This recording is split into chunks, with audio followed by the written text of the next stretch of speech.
Patrick Djossou partage avec les lecteurs ses connaissances linguistiques.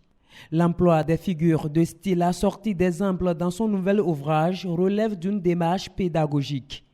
Et à juste titre, l'auteur a enseigné pendant une douzaine d'années la langue de Molière dans les lycées et collèges avant de virer journaliste.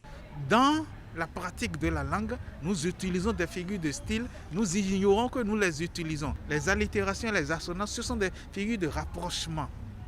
Et nous utilisons cette figure qui est l'anaphore, qui permet de répéter la même chose, le même mot ou les mêmes mots en début de phrase. Lorsque quelqu'un dit par exemple, si vous m'écoutez, c'est parce que je voudrais vous parler de quelque chose d'important. Si vous m'écoutez, c'est parce que j'ai envie de vous dire quelque chose. Si vous m'écoutez, il répète, si vous m'écoutez, c'est de l'anaphore. La métaphore que nous connaissons, c'est la figure qui est une figure de comparaison sans le mot comparant. C'est-à-dire qu'au lieu de dire « il est fort comme un lion », on dit « c'est un lion », tout simplement. S'agissant du titre du livre, l'ancien étudiant en lettres modernes et titulaire d'un diplôme supérieur en journalisme assure que chacun lit les mots au mot pour s'extérioriser, mais pas de la même façon. Ce livre de poche du journaliste et poète béninois veut faire approprier la beauté et la justesse des images aux consommateurs des belles lettres.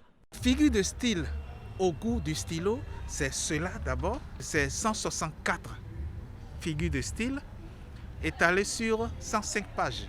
105 pages, mais le caractère est réduit dans l'idée d'avoir un livre de poche. Plus de 150 images dont les contextes d'usage expliqués figurent dans le livre. Une source inestimable de connaissances offerte en cadeau d'anniversaire, puisqu'à la date de sa publication, son auteur souffle une bougie de plus. Selon le présentateur de l'œuvre, c'est la meilleure manière pour Patrick Djossou d'entamer son nouveau cycle de vie. Patrick est en train, à mon sens, de rendre davantage service à tous les apprenants. Vraiment, tu as fait étalage de connaissances non encore connues, de connaissances non encore sues à travers cet ouvrage qu'il vient de publier. Son nom retentissant désormais dans l'univers littéraire, l'ingérard Patrick Djossou ne compte pas reculer. Il annonce sur la 4e de couverture de son œuvre la parution prochaine de nombreux genres littéraires dont les manuscrits et tapuscrits sont d'ores et déjà disponibles. Artistique.